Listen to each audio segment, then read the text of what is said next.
Hey friends, welcome. Alan Lee here with Honestly Handyman Services. We are here on another Handyman WLOG, so I'm super excited to have you all along with us. This is a continuation of episode 96. Episode 97 coming at you. This is episode 97 of WLOG, so I'm going to link up here where you can watch all of our other WLOGs, all 96 episodes past. So let's get started on today's job. It's going to be a fantastic one.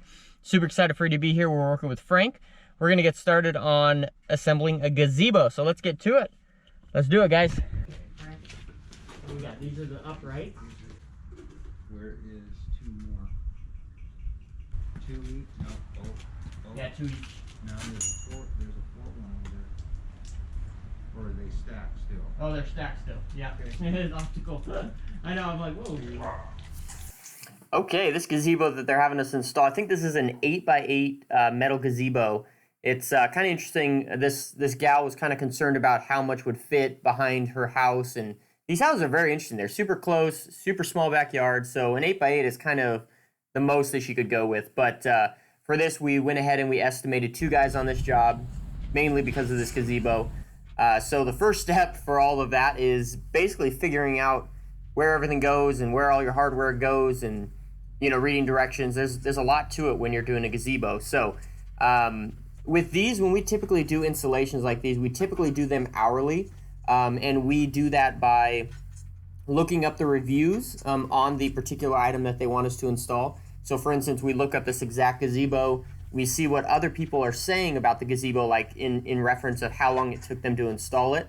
Most of the times they'll say like, oh, it took me and my neighbor 16 hours to install, and then other ones will be like, oh, I hired a company and they installed it in 2 hours. So so it's kind of hard because you get like such varying time frames to install. So typically what we do is we kind of take an average. So like for instance, I think this job, I think the reviews said, anywhere from 2 hours to 6 hours. So I went ahead and told the lady, hey, our hourly rate is such and such, and this gets you 2 guys, and I think it's best to do this job in an hourly rate, and online it says it takes anywhere from 2 hours to 6 hours, so that would be my estimate, but obviously we won't charge you for more than we end up doing, or that we end up taking. So that's basically how we estimate these jobs. We've done a lot of these jobs where we assemble things, everything from backyard play sets to gazebos, to sheds and things like that. So that's kind of how I go about estimating things like that require 2 people. That's an assembly. It's kind of a guessing game because you don't really know how long it's going to take you. So it's kind of, but if you do it hourly, you'd never really miss out. You never catch low. So it works out pretty well going from that perspective. So when you're doing an hourly job like this, it's very, very, very important to estimate it correctly and make sure that your hourly rate that you're charging will properly cover the 2 guys that you have on that job. So it's very important, especially when you have employees. Frank is a W-2 employee, absolutely awesome guy, but there are costs associated with that. So you want to make sure from a business perspective, making sure that you are covering all of his expenses, all of your expenses, and you are making a profit at the end of the job. So very important. It makes it a little bit tricky when you're doing an hourly job, because sometimes when people hear hourly, they think about, employee hourly, right? So they think about $15 an hour, $20 an hour, $25 an hour, and then like crazy would be like $30, $35 an hour. That's like a lot for an employee, right? But in a business perspective, hourly rate is a whole lot more, because if you think we have an employee as Frank, I'm also an employee to the business. So we need to get paid that employee hourly rate, but the business also needs to make money, needs to make a profit at the end of the day. So when you're selling an hourly rate job, it is a lot harder, and there's a lot more thought and finesse that goes into that than just selling a by the job. Most of our jobs are by the job, so like we're going to be doing a whole bunch of other jobs at this particular person's house, installing cabinet poles, repairing toilets and things like that, and those were all estimated by the job. This particular project was the only project at this house that was estimated by or estimated by the hour because of the two guys and the variableness in how long it would take to install. So it's always a question, but you want to make sure that you have all of your, I's dotted and T's crossed, and make sure that you cover all of your expenses, because nothing is worse, especially when you have employees in a bigger business. Nothing's worse than getting done with the job and realizing that you didn't even cover expenses with that job. So you want to make sure that you do that. So it's always fun working with Frank. I absolutely love working with Frank. Me and him, our personalities just jive. It's funny. But, sometimes with that, right, we kind of jive the other way, so it works out. It's just really fun. He's a fun guy, super fun guy. He's got a heart of gold, and that's the thing that I absolutely love about him, is just, we're both super dedicated to the business and our work and the clients, and that is absolutely phenomenal. So it's just really cool. I can really trust the guy because we share a lot of core values. And a lot of those are based on providing a good experience for the client. And I think that's really, at the end of the day, what needs to be focused on when you are going out and doing work with clients, is focusing on the client themselves, because that's, after all, that's why we are in this business, so that we can help people out. Yes, we're in it, obviously, to make profit, but we are here to help people. Okay, here's our final look of the gazebo here. Took us about an hour and a half, hour and 45 minutes to assemble. Turned out pretty good.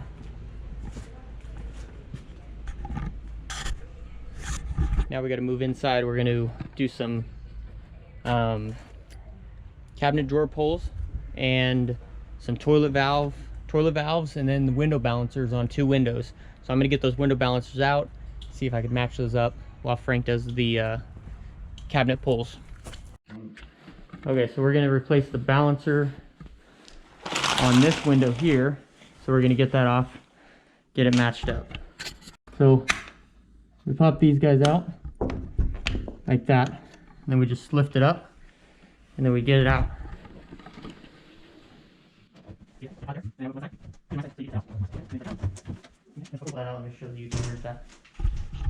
Okay, so now it's caught up here, up on that thing that we just pulled out, if you guys can see that. So now we just need to get those balancers out. Yeah, the finagle. Yeah, she just doesn't like how hard it is. But sometimes when you flush it, it makes a foghorn noise. But it almost sounds like it's up in the pipes. So I wanted to check, just poke our head in the attic and see if a pipe is loose or something. But they say one common issue of foghorns is if they're, yeah, and then it's just going to vibrate the... vibrate the pipes. Yep. Absolutely. Let's see if it does it. It only does it every once in a while. And when I was here, she could barely get it to do it. I wonder if we can... Oh, it's that. It's that kind? Mm-hmm. Which we need to update it. Yeah. How old is this place? I don't know. Hey, good afternoon, friends. So I am, my name is Frank, and I am with Honestly Handyman Services, and we are going to replace in my opinion, a very outdated fill valve in the toilet. I don't think these condos were built that long ago, but they are definitely using outdated fill valves. So we are going to first, we're going to shut the water off down here. We're going to get a hold of this angle stop, and hopefully the stem won't leak. Okay, almost there. Okay, there we go. All right, so we got the water off. I'm going to flush the toilet. Take the supply line off of the toilet. Okay. Make sure you always got a drip pan underneath of it and a towel, so you can pick up the water. Okay. Now we're gonna take the nut off. Okay, we're gonna pull the fill valve out of here. Obviously all the water's gonna drain out of the tank that's left. Okay, customer supplied the fill valves. Close.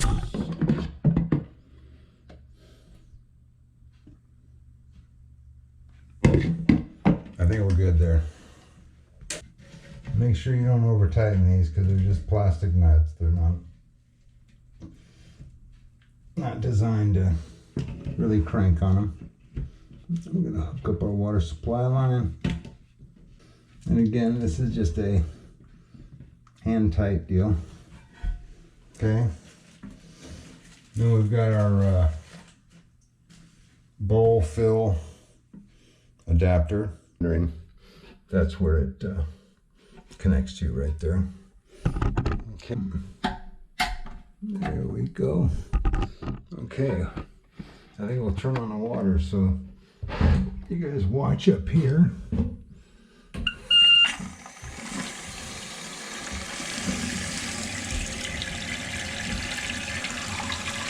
Water's filling.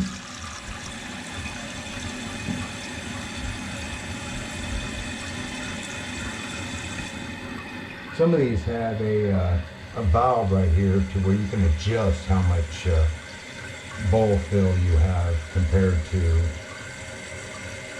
tank filling. But this one is just, it fills however it's designed in here to fill the bowl. So, okay. So we're just gonna wait for the bowl or the tank to fill.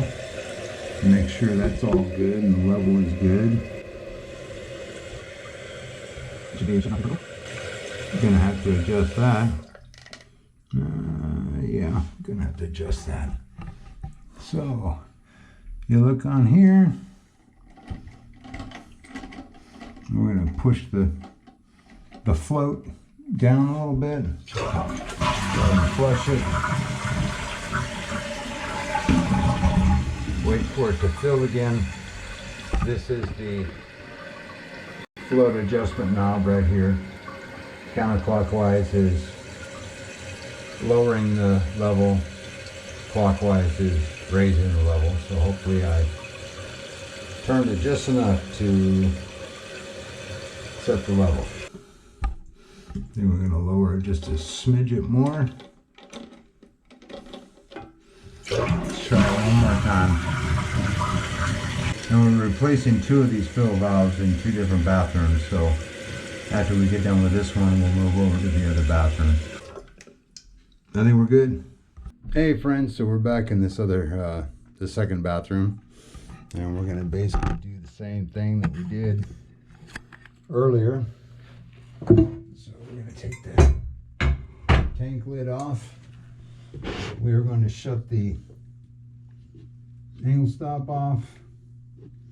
Then we're going to go through and just do the same thing we did on the other bathroom. Okay. Get this water out of here. That's okay. Okay. We're going to go ahead and mount that up now. Okay, so it just goes onto that port right there. Somebody shorted us. We don't have a securing nut for this other fill valve. I don't know where it went. So I'll have to go to the truck and get one because I always have a couple of fill valves on the truck just in case I need them. So we're going to set the height of this fill valve. And we're going to do that. Okay, we're all set. So what I'm going to do now is nut's supposed to be on here and it's not there. I'm going to go down to the truck and get one, and I will be right back. Okay, I'm back from the truck. This is what we needed right here. Okay, so I'm gonna set you guys down right there. And yes, I could have used one of the old nuts, but you never know how old they are or whatever. Could they crack? Could they, you know, whatever. So anyway, I prefer just putting a new one on. Oh, and by the way, this would probably be a good time to sell if the supply lines are in bad shape or they look like they've been there forever and they're not woven. That'd be a good time to put a new line on, and vice versa. If the angle stop is leaking, obviously you'd want to probably put a new one of those on there. So I'm going to mop up some more of this water. We're going to turn the water angle stop back on. Then we're going to adjust the tank level, and we should be good. Like a natural, Frank. Very nice. Set that right there. All right. So yeah, make sure all the water's nice and mopped up. Okay. So here we go. We're going to open the valve. Oops. Here's what I forgot. I got to put that on there before it starts flopping around. The the bowl fill nozzle. Got to remember to put that on so it doesn't flop all over the place when you turn the water back on. This one did not, but you never know. So, okay. Okay, now we can turn the water back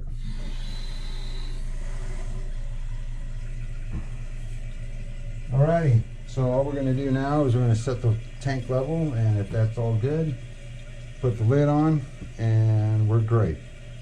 Alright, you guys have a wonderful day. Alright, did you guys like working with Frank here? No. You guys comment in the comment section below if you guys like working with Frank. Oh, God. He's quite the guy. Don't do that.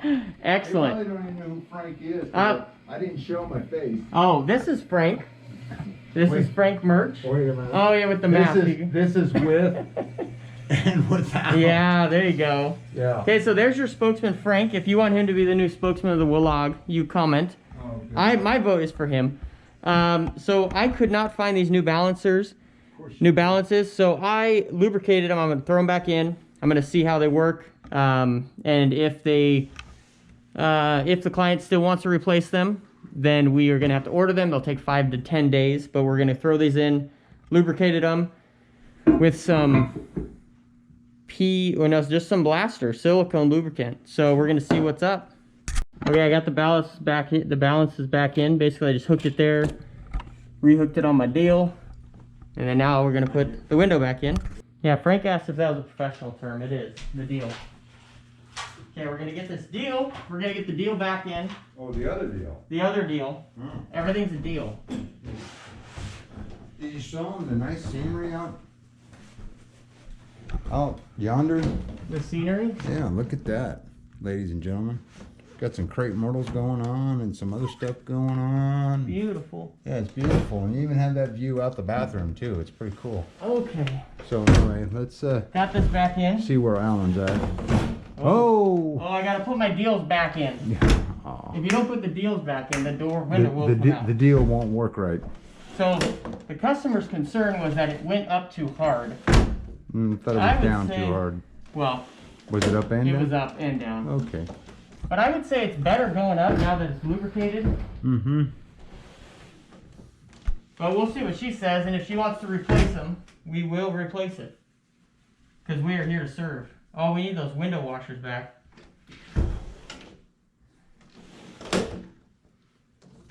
There's one, now we gotta do that one. Oh, that one too. Let's see. Oh, this one's... This one's actually pretty easy to go up. Mm-hmm.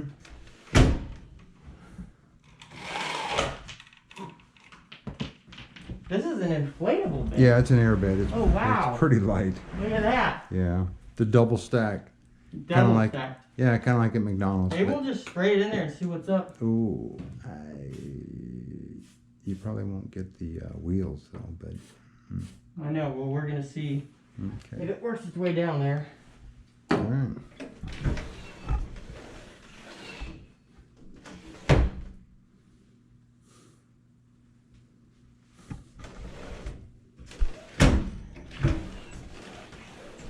Oh, plus, just so YouTube knows, where I gotta order these are $30 more than what was on the estimate. So if she wants them to replace, they're gonna be a little more. Well, $30 cost, so 45 or 50 more. So we'll see what she wants to do, but we could pop these off. Let's pop them off and just lube them up. It wasn't that hard. Okay, Frank, the new spokesman, what's next on the list of jobs to do?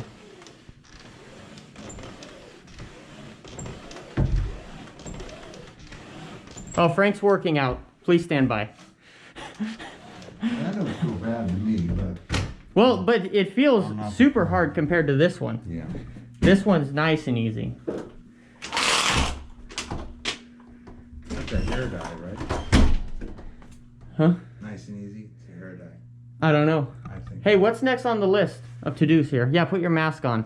I've got to get hopefully the 3-step steps and clean that bathroom vent. Okay. What do you want me to do, senor? Work on the deals down there? Well, she doesn't know. Well, she's not back. Oh, she's not back. Replace that. Okay.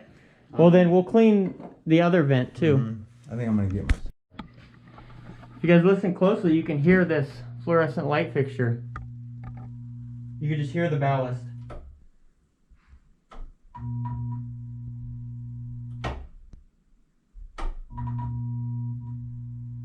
That, my friends, is a sign that that ballast is going out. When you turn it on and it flickers, and then you can hear it, they need a new ballast or a new fixture. I would probably just replace the whole thing, but it is what it is. I don't even think the fan's working. Oh, there's the fan. The fan's on a different switch. So that noise is just the ballast. This is the fan.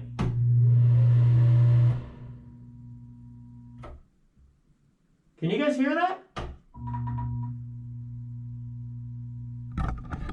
Absolutely crazy. That's a loud ballast. Okay. So we're going to get these things cleaned here. Just the bathroom vent fan covers. You guys already worked with Frank on replacing these guys. So that's awesome. So that vent fan cover needs to be cleaned. And then we have to do cabinet knobs. We're going to be doing knobs on this cabinet here.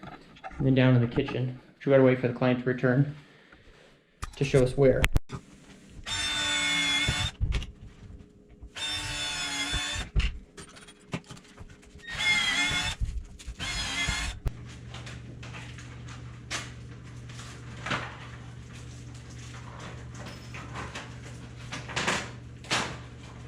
We need to find what the halfway mark is.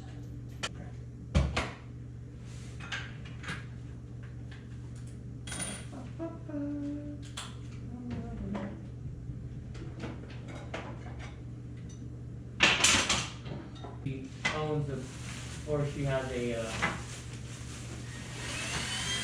big Instagram account about living at fifth wheel and stuff like that. So we followed her. I just messed with it, frankly. It's an attitude. Oh, you're getting an attitude. Is it time for a nap or what? Or house is a little cooler. Yeah. But I didn't say that. Oh, Oh, okay. I thought I heard it. Well, it was only me. Okay, so this is our jig here for cabinets. So basically you put it wherever you want it, and it tells you where to drill. And then this one, Shows you where to drill? yeah, it does. And this one you just need to find, shows you where to drill. And then you find the middle of the drawer going this way. And then you set this here, line up your middle with your middle, and whatever holes your pole lines up with. And that is the one that you go ahead and drill. And I pre-drill them and then come back with a bigger one. Yeah, Frank's all hurt because he didn't get to explain it to you guys, so I'm sorry. Consolidate, Frank. He's supposed to be the spokesman. Yeah, we're supposed to, but I guess that didn't work out. That lasted for about 2 seconds. Sorry, Frank. And then I got put back down where I belong, I guess. Don't hate. Sorry, Franklin. Okay, time to install some drawer pulls. Or actually, I'm just drilling the holes, and Frank's coming back behind me and installing them. So here I'm finding the center of the drawers, and then putting my jig on there and drilling my 2 holes. Basically, just line up the center there. Here I needed to figure out, if we wanted that, what height we wanted that on those taller drawers. Do we want it in the center? Do we want it a little bit high? So here we decided, I think, on the exact center. So this jig works out real well and helps out a whole lot. Oh man, I am running behind. I totally lost track of time. The client here came in. I had a question about the cabinet pulls for her, and she's like, oh, something about 4 o'clock. And I'm like, oh man, it's 4 o'clock? Because I have an appointment across town at 4 o'clock just to finish up some weather stripping around a doggy door. We installed a doggy door on Friday in a lady's sliding glass door, and the weather stripping is a little bit off, so I need to add a little bit more weather stripping. So I'm heading out there right now. But Frank's finishing up this job, turning out great. Those cabinet pulls are turning out fabulous. I would love to answer any questions that you guys have about any of the work that we did today, about pricing, about functionality, about tools, about whatever. We got those really cool hardware deals to tell you where to drill to install the cabinet pulls that are really helpful. So yeah, leave me a comment in the comment section below. Let me know what you think, if you have any questions. And did you like Frank being the spokesman? I was out trying to find some cabinet pulls. I don't even know what he said yet. I gotta edit it, so we'll see. hopefully he was good. Yeah, so I'm heading out. So thank you all so much. This was episode 97 of the vlog. We have so many. I can't stress it enough. If you guys want to see more than a year, almost 2 years of my business, pricing, jobs, work, everything, check out the playlist called the Handyman WLOG. It is, a lot of people say that it's their least favorite word since the word moist, but I'll link that up here. Check that out. You're going to want to see that. I'm heading out across town. See y'all later. We'll see you on the next video. Have a great day, guys, and always send me an email at handymanjourney@gmail.com. Would love to hear from you. And also, we got a free ebook for you over at handymanjourney.com that we would love to give you about starting up your handyman business and learning about what the biggest asset is in your handyman business. So check that out, handymanjourney.com. We'll see y'all in the next one. Talk to you guys later.